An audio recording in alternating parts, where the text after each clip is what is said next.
Hello and welcome back to our channel. In this video I will show you how to disable Windows Defender in Windows 11. Before we do that, please don't forget to subscribe and like the video to encourage us to make more valuable videos. Thanks.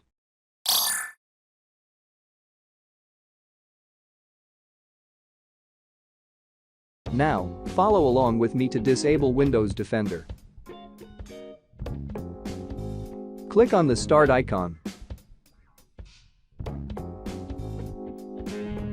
Click Settings.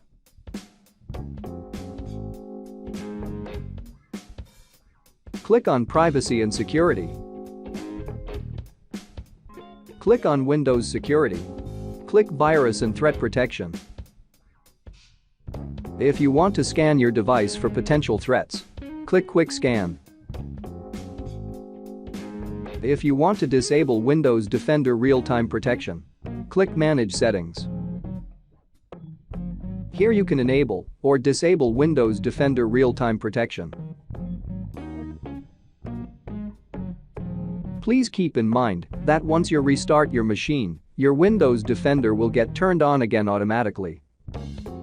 If you have any questions, leave them in the comments section down below, and I will be glad to answer them. Thank you for watching, and see you in the next video.